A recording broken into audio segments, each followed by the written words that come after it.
Hello everyone, welcome back to the English Learning Podcast channel. I'm your host, Shanto, here to help you learn English while having a little fun along the way. And I'm Sarah, your co-host. I'm here to share some helpful tips and insights on today's topic. Many of you might feel nervous when it comes to answering questions quickly, especially when you're still learning English. It's challenging, isn't it? Absolutely. It can feel overwhelming when you're unsure what to say or need extra time to think of the right words. But don't worry, we've got you covered. Today, we're sharing tips and strategies to help you respond faster and sound more natural in English. Whether you're chatting with friends, ordering at a restaurant, or answering questions at work, these techniques will make it easier. That's right. We'll break it down into simple, practical steps you can start using today. So, are you ready to dive in? Let's get started.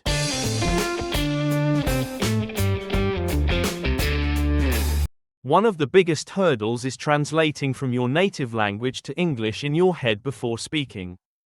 While this is natural for beginners, it slows you down during conversations. Absolutely.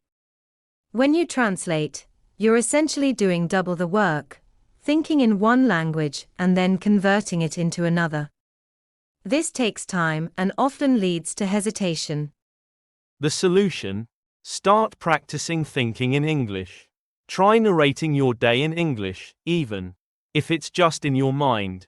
For example, say, I'm making breakfast or I'm going to the store. This helps you get used to forming sentences in English without the extra translation step. Another tip is to focus on key phrases.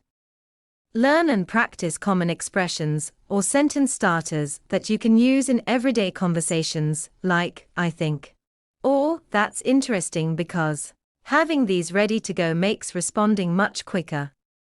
Another reason people hesitate is that they're unsure of the right words to use. Not knowing the vocabulary for a particular topic can feel intimidating. That's true, but you don't need a huge vocabulary to respond effectively. Instead, focus on learning words and phrases that are most relevant to your daily life and conversations. For example, if you often talk about your job, know words related to your field. Practice using them in sentences so they become second nature. And remember, if you don't know a specific word, it's okay to describe it in simpler terms. For instance, if you forget the word refrigerator, you can say, the place where I keep my food cold. The goal is to keep the conversation flowing, even if your vocabulary isn't perfect. Many learners get stuck trying to create the perfect sentence in their minds before they speak. While grammar is important, focusing on it too much can slow you down. Exactly. Conversations are about communication, not perfection. Most native speakers won't notice small grammar mistakes as long as your meaning is clear. A great way to build confidence is by practicing simple sentence structures. For instance, instead of worrying about complex tenses, stick to the basics, like, I did, I am doing, or I will do.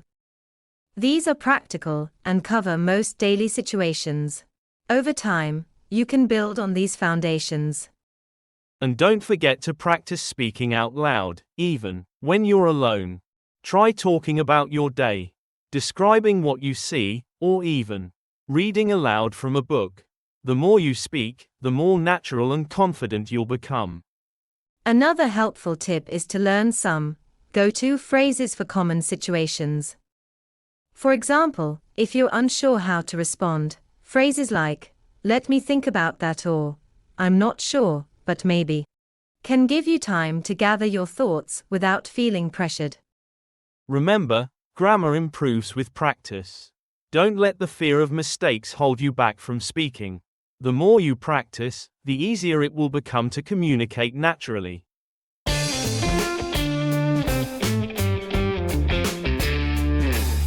Let's learn some vocabulary related to today's topic. The first word is hesitation. Hesitation is a noun that means the act of pausing before doing something, especially because you are nervous or not certain. For example, any hesitation on the part of the government will be seen as a weakness. The second word is intimidating. Intimidating is an adjective that means making you feel frightened or nervous. For example, she can be very intimidating when she's angry. The third word is confident. Confident is an adjective that means being certain of your abilities or having trust in people, plans, or the future. For example, they don't sound confident about the future of the industry.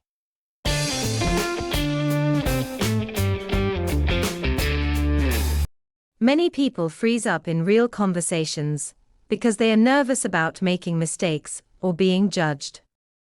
That's so common, but remember, it's okay to make mistakes. The most important thing is to keep trying. A helpful tip is to prepare for conversations in advance.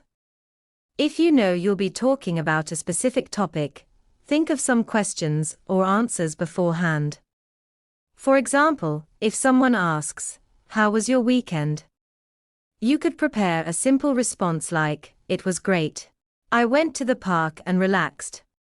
Also, don't be afraid to ask for clarification if you don't understand something. Phrases like, "Can you say that again?" or "What do you mean?" are great for keeping the conversation going. The final challenge is not practicing enough. Speaking quickly and naturally comes with experience, so regular practice is key. That's right. Try joining language exchange groups, practicing with friends, or even talking to yourself in the mirror. Apps like Hello Talk or Tandem can also help you find conversation partners. Watching movies or TV shows in English is another excellent way to improve. Pay attention to how characters respond in different situations and try mimicking their tone and expressions. And don't forget to record yourself speaking. Listening to your recordings can help you identify areas to improve and track your progress.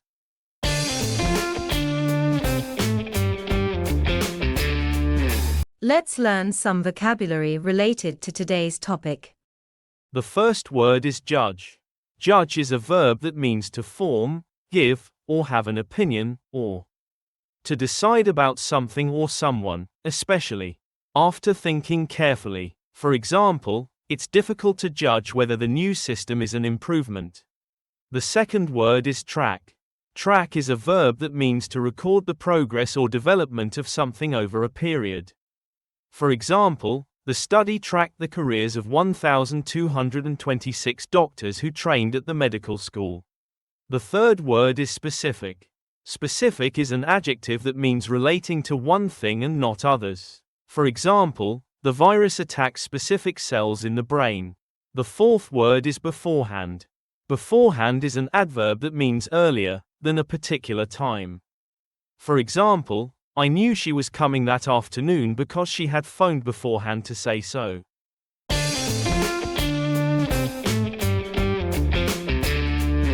So, to summarize, think in English, focus on key phrases, don't overthink grammar, prepare for conversations, and practice regularly.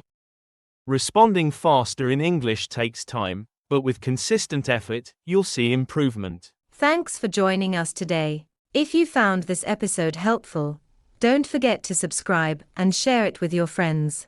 See you next time for more tips and advice on learning English. Until then, stay confident and keep practicing.